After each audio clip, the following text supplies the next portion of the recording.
إن الحمد لله نحمده تعالى ونستعينه ونستغفره ونعوذ بالله من شرور أنفسنا ومن سيئات أعمالنا من يهده الله فلا مضل له ومن يضلل فلا هادي له وأشهد أن لا إله إلا الله وحده لا شريك له وأشهد أن محمدا عبده ورسوله صلى الله عليه وسلم يا أيها الذين آمنوا اتقوا الله حق تقاته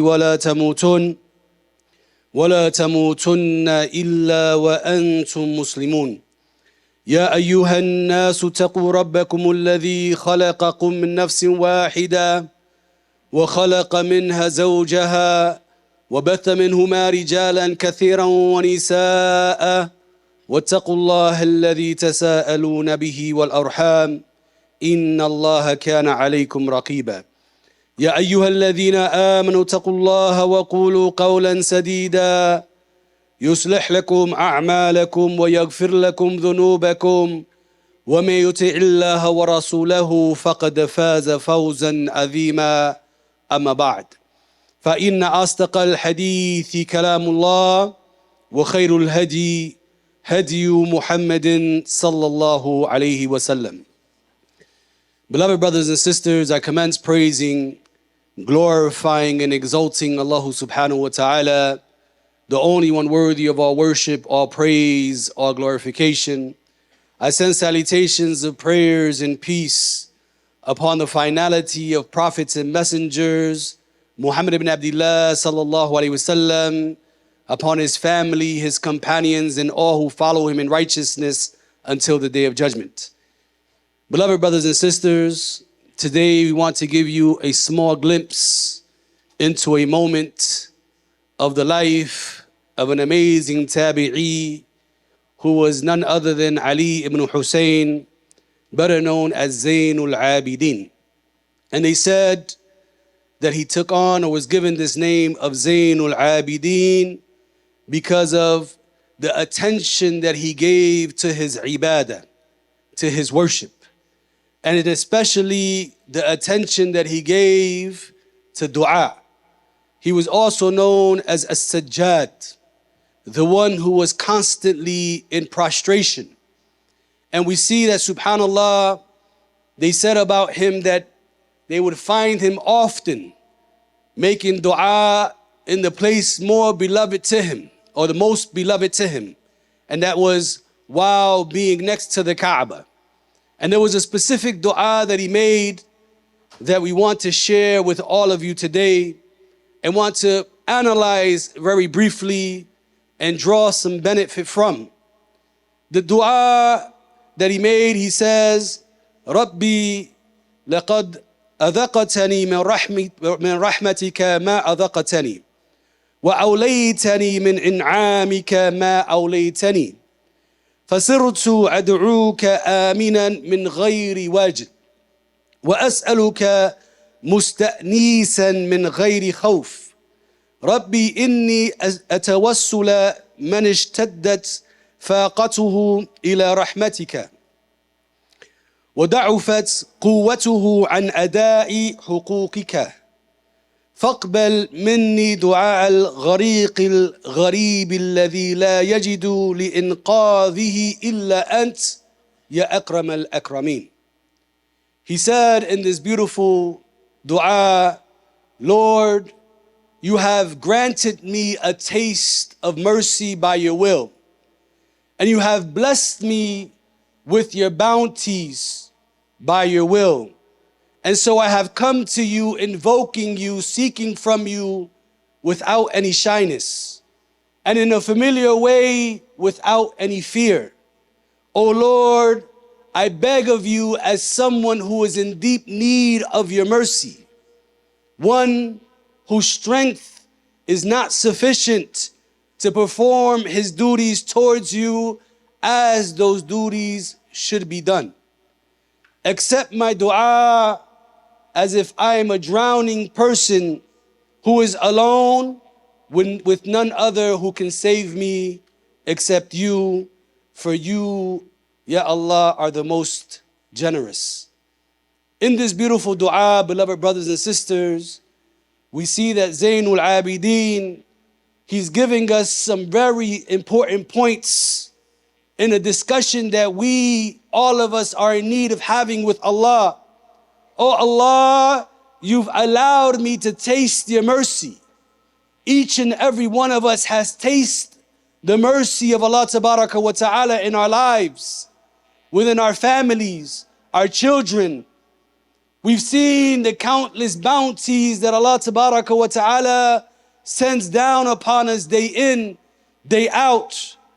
We should be turning to Him with no shyness, with no fear, asking Allah Tabaraka wa Ta'ala based on what we need in our lives, having that communication being clear. We should be turning to Him, begging of Him Subhanahu wa Ta'ala, because we are all definitely in need of His rahmah, His mercy. And we are definitely from those individuals who do not have sufficient strength to continue to do all of the duties that Allah Tabaraka wa Ta'ala expects from us. And we are, just as Zainul Abideen mentioned, we are from those who are also drowning, from those who are also hurting, from those who are also suffering and in pain. And no one can solve that hurt, that pain. No one can save you from drowning and whatever it is that you may be facing, except Allah Subhanahu wa Ta'ala, the one who is the most generous. Beloved brothers and sisters, He is teaching us that dua is a very important part of our life. The Prophet sallallahu alaihi wasallam, he said, "Ad-du'a huwa al-ibadah." Dua is worship. Dua is the thing that Subhana Rabbil Azim is the very cause of protection being given to us from Allah Subhanahu wa Ta'ala. I want to share with you a very short, brief moment. This past weekend, my son, due to him being a fool, not thinking, using his head appropriately, he was speeding across a bridge in Pennsylvania. And when he got to the other side of the bridge, due to speeding, he lost control and flipped his car several times. I didn't understand the depth of what happened, because when I went to the hospital that night, he was fine. Not a scratch, not a broken bone, no internal injuries. He went home after 2 hours in the hospital being checked. The mercy of Allah enveloping him completely.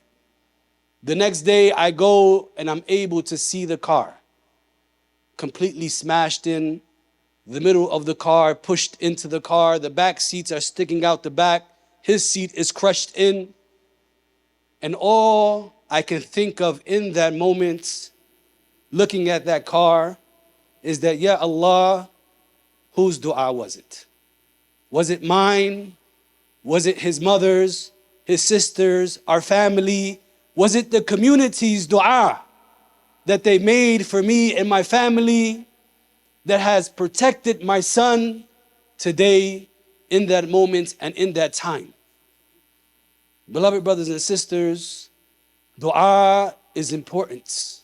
It has to be a key component in your life. As Zainul Abideen, he so beautifully teaches us in this portion of his story. أقول قولي هذا وأستغفر الله لي ولكم فاستغفروه فإنه هو الغفور الرحيم.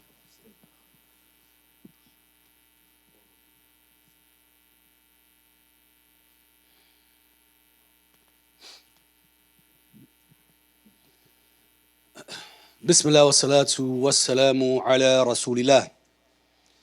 Beloved brothers and sisters, my plea with all of you today is, don't allow this khutbah to be like every other one.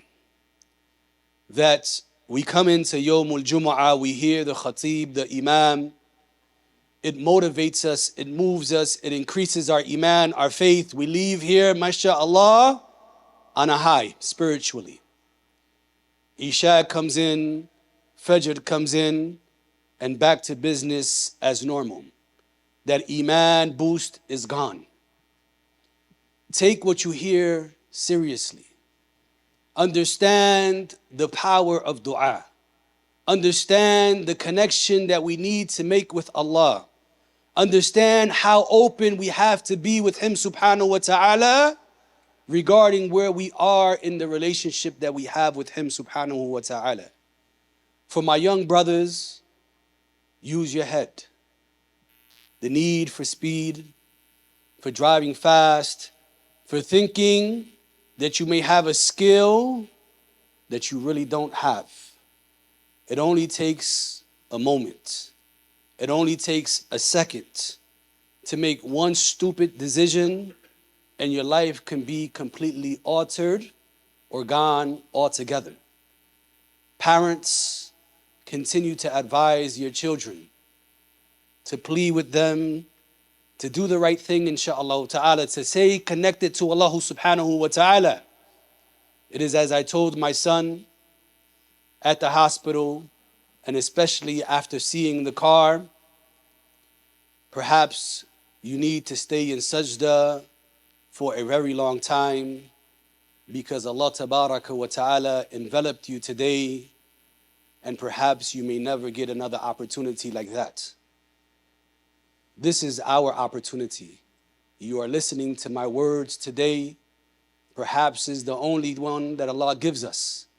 Take heed, be conscious, and I ask Allah subhanahu wa ta'ala to protect you all, to protect your family, to protect our children, and to continue to shade us with His mercy and protection. ربنا آتنا في الدنيا حسنة وفي الآخرة حسنة وقنا عذاب النار ربنا لا تزغ قلوبنا بعد إذ هديتنا وهب لنا من لدنك رحمة إنك أنت الوهاب فأقيموا الصلاة